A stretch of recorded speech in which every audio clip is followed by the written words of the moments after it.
All right, so back with a part two. Salakia for that. Um, Picking up where I left off in Isaiah, Isaiah chapter 37, verse 7. Well, I read verse 6 again. It says, And Isaiah said unto him, Thus shall ye say unto your master, Thus saith Yahweh, Be not afraid of the words that thou hast heard. And you see again, because when it comes down to it, in Esau, when he comes down with that great wrath, you know, he's going to set it up to where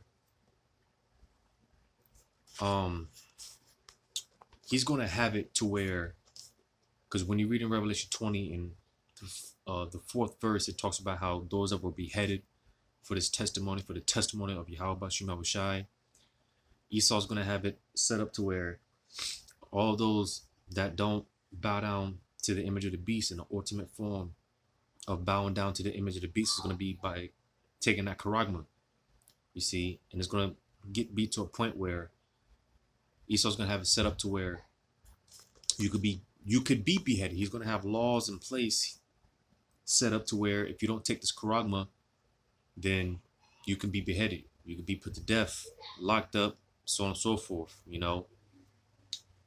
Let me see if I can look for this real quick. In the book of Daniel.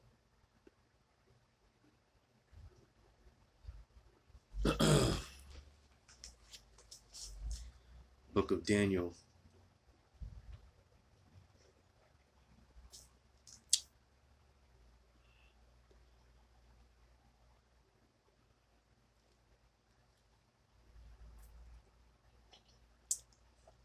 Daniel chapter 8. Daniel chapter 8, verse 25. It says, and through his policy, you see, Salakia, let me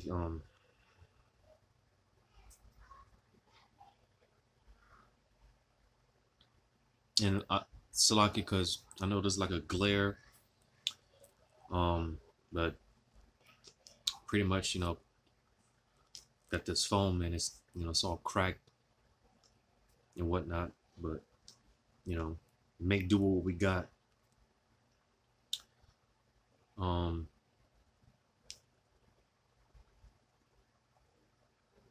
But Daniel 8:25, it says, and through his policy also he shall cause craft to prosper in his hand.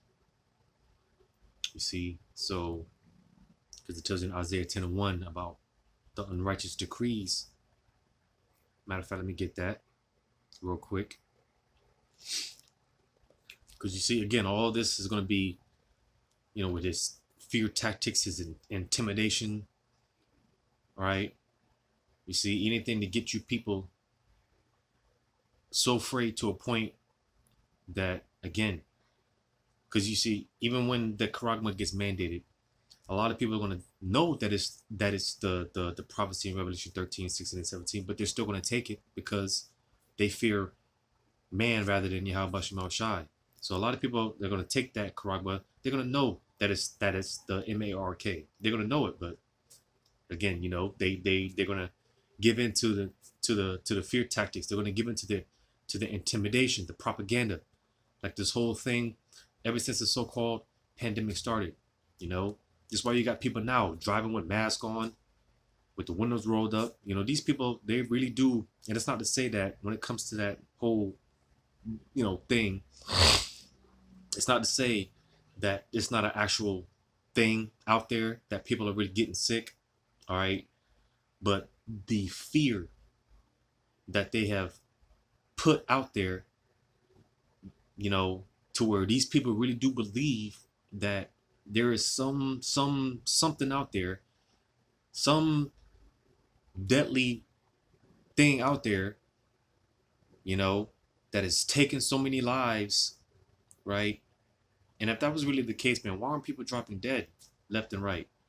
You know, and most of the people that are catching this thing are people that already have underlying health conditions, you know, so on and so forth. So, you know, again, just to show how these people, man, they fall for the propaganda, man. They fall for anything.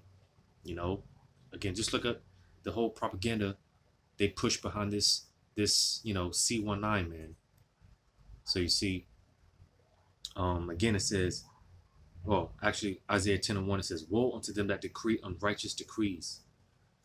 All right, those unrighteous decrees, man. You know, it says in that right grievousness which they have prescribed.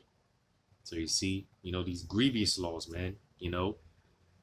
Which goes into the Revelation 13, 16, and 17. You won't be able to buy and sell unless you have that charagma, man. That's an unrighteous decree. That's a grievous law, you know. But nevertheless, this is how, going back to Daniel.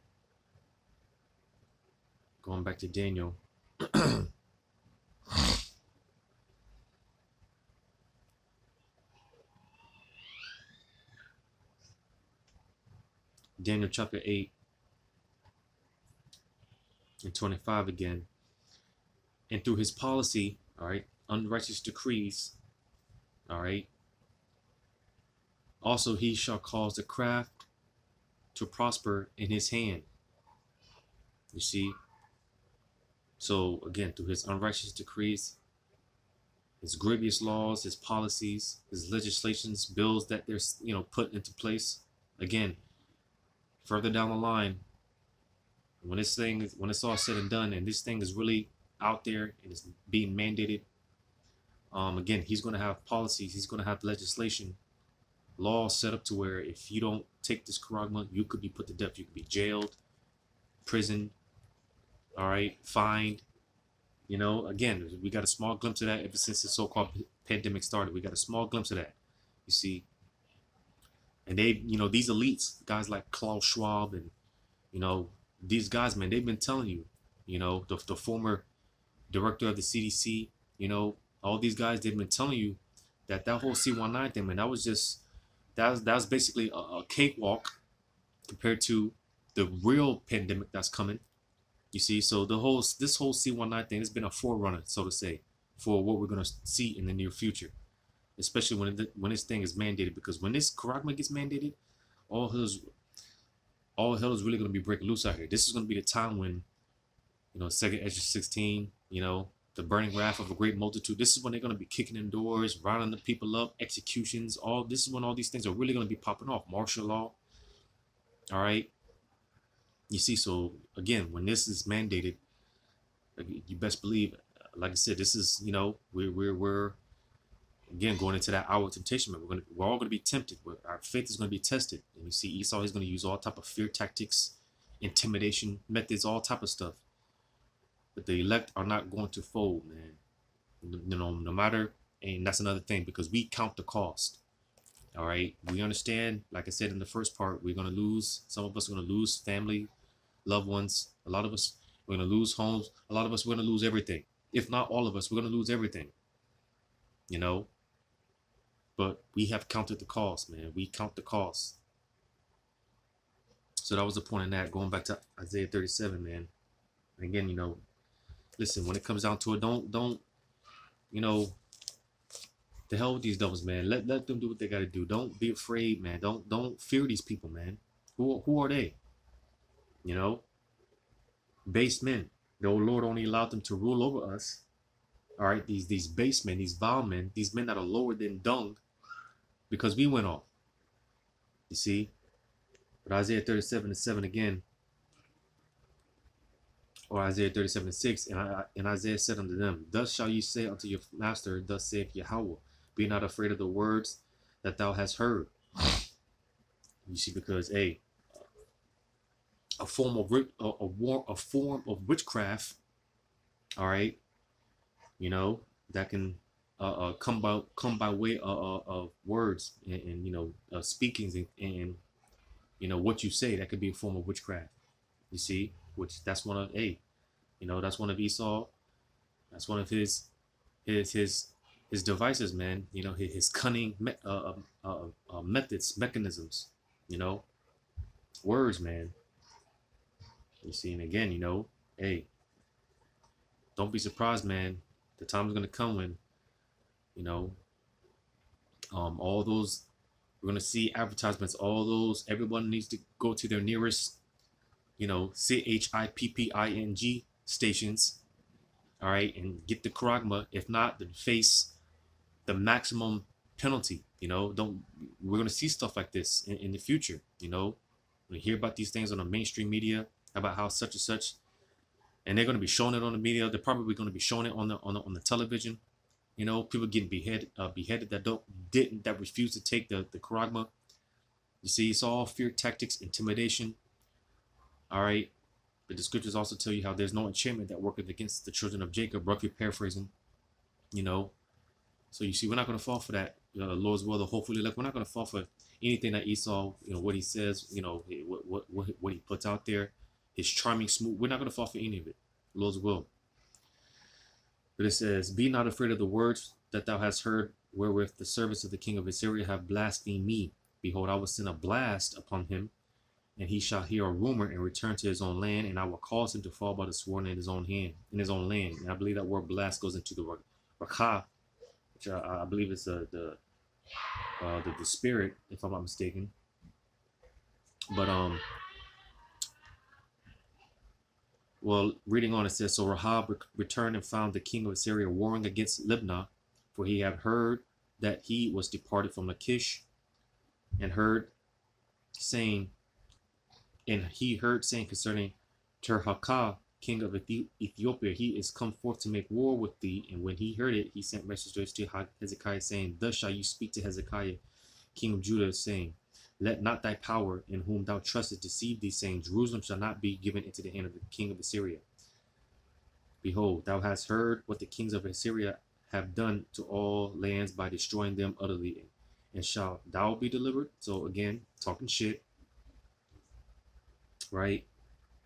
Let me just jump down.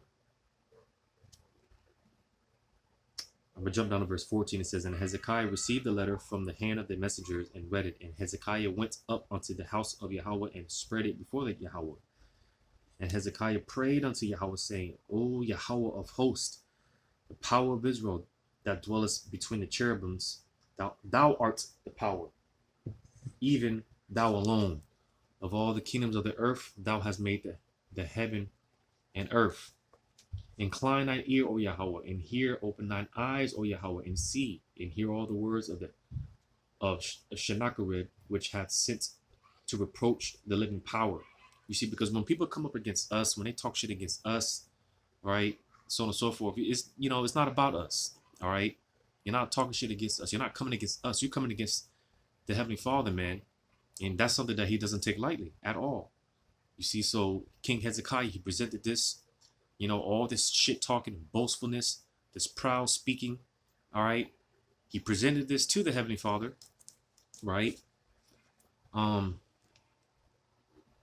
18, it says that of a truth, Yahweh, the king of Assyria, have laid waste all the nations in their countries. Because, again, the king of Assyria, he was conquering all these nations. He was, doing all these things that they were boasting about. They were doing these things. But again, we can't forget who allowed him.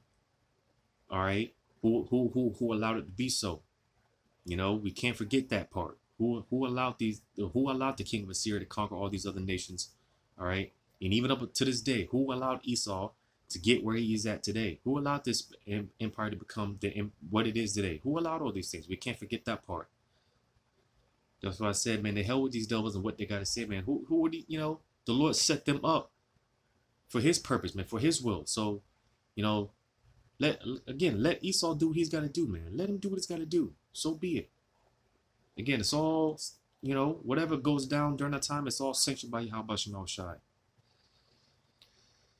It says, verse 19, and have cast their gods into the fire, for they were no gods, but the work of men's hands, wood and stone. Therefore they have destroyed them. Now therefore, O Yahweh, our power, save us from his hand, and all the kingdoms of the earth may know that thou art Yahweh, even thou only. Then Isaiah the son of Amos sent unto Hezekiah, saying, thus saith Yahweh, power of Israel, whereas thou hast prayed to me against Sennacherib, king of Assyria, this is the word which Yahweh hath spoken concerning him. The virgin, the daughter of Zion, hath despised thee and laughed thee to scorn. The daughter of Jerusalem hath shaken her head at thee, whom thou hast Whom hast thou reproached and blasphemed? And whom against whom hast thou exalted thy voice and lifted up thine eyes on high, even against the Holy One of Israel? So you see again, when people talk shit, they come up against us, whatever the case may be, you're not doing it to us, all right? Because you see, we're the ambassadors, we're the spokesmen for Yahweh Bashim Shai. We represent Yahweh Bashim Shai. So you come against us, you put it like this: you receive us, then hey, you do well to us, then hey, it's like you're doing it well to Yahweh Shema Shah directly. You want to, curse us, do us harm or whatever, it's like you're doing it to the Heavenly Father directly. So be mindful when you come across the men of the Lord. I just saw the video with an elder by the name of Manatazak. Is it Manatazak or Manatazakba? I think it's the elder, and I think his name is Manatazak, if I'm not mistaken. But I just saw a video that he did about, when that they were doing a street teaching or camp teaching. And you had some Jake come up, a man and a woman, come up talking shit, calling false prophets. You see, and again, it's not us that you're coming against, man. You see, again, you want to be very mindful and careful how you deal when you come across the men of the Lord. We gotta be real mindful of how we deal, because again, you one way or the other, you're being marked. One way or the other, you're being marked. All right, it could be for salvation or it could be for condemnation. One way or the other, you're being marked. So be careful.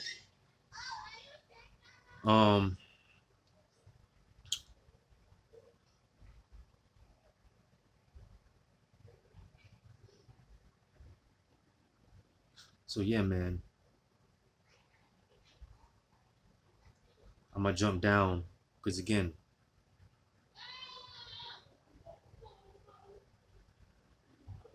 I'm gonna jump down to verse 32. It says, For out of Jerusalem shall go forth a remnant, and they that escape out of Mount Zion, the zeal of the Lord of hosts shall do this. Therefore thus saith the Lord concerning the king of Assyria, he shall not come into the city, nor shoot an arrow there, nor come before it with shields, nor cast a bank against it. By the way that he came, by the same shall he return, and shall not come into this city, saith Yahweh. Because again, the Assyrians, they were the empire that took down the northern kingdom. But before that, they tried to take down the southern kingdom, and the Lord didn't allow it to happen. You see? So this is, again, the Lord saying that, listen, all that shit talk they were doing, listen, they're not going to come take this. They're not going to come and take over. All that shit they were boasting. They blasphemed me, talked against me. Listen, and when you read on, man, it goes on to how, matter of fact, verse 35, it says, For I will defend this city, to save it for mine own sake, and for my servant David's sake. Then the angel of the Lord went forth and smote in the camp of the Assyrians 185,000, and when they arose early in the morning, behold, they were all dead corpses. You see, and you can go on to, you can go on to read on, man. All that shit talking, all that proud attitude, the Lord brought it down, man. You see, that was a good point. In verse 35, it said, For I will defend this city to save it for mine own sake and for my servant David's sake. You see, so again, when it comes down to it, all the fear and intimidation, all the scare tactics, all the tricks that Esau wants to pull up from out his sleeve, ultimately, the Lord is going to defend us. Esau can't do nothing but what the Heavenly Father allows him to do, what the Heavenly Father sanctions him to do. Esau, other than that, he can't do it, man. He's not gonna be able to do it. So let him talk his shit. All right, let him talk his shit. Let him do what he's got to do, because ultimately we know Isaiah 59:19, when the devil does make his move, all right, the Lord's gonna lift up a standard. Spiritual power is coming, divine miracles on behalf of the elect men of the nation of Israel. All these things are coming, man. You see, so let these devils do what they got to do. Don't be afraid of these devils and what they got to say, or however angle they come, whatever angle they come from. Don't give in to the fear, man. Don't give in to the fear, man. Call on Yahweh Shemel Shai, trust in him. All right. Because you see, we know about the spiritual power. We believe it's coming, you know, it's coming. And we believe this. Where you see, hey, it tells you in the book of Wisdom of Solomon how, hey, they're going to test this theory about spiritual power, Israelite men getting spiritual power. They're going to test that theory. It tells you that in the book of Wisdom of Solomon. They're going to test that theory, man. And let them, because again, when they cross that boundary, hey, and they come against the anointed, hey, that's gonna, they're not going to be able to come back from that. So let them do what they got to do, because they are going to test that theory. They're going to test that, man. You know, they want to see, well, you know, they talk about the spiritual power. Well, let's see if they're really going to get it. And that's going to be the biggest mistake that they've ever, you know, they're ever going to do, man. You know, so yeah, man, pretty much going to end it off there, man. Again, going into the whole fear and intimidation, the scare tactics, the shit talk. Listen, man, don't give into it, man. You know, Esau, he can only do but so much. You know what the Heavenly Father allows him to do at that. Don't fall for the scare tactics, man. Don't fall for the intimidation. You know. So hopefully this is edifying, giving all praises to Yahweh Shema Shai, double honors to the apostles and others of great millstone. Yahweh Shema Shai, brought a thumb to you, hopefully elect. Lord's willing, till next time. Shalom.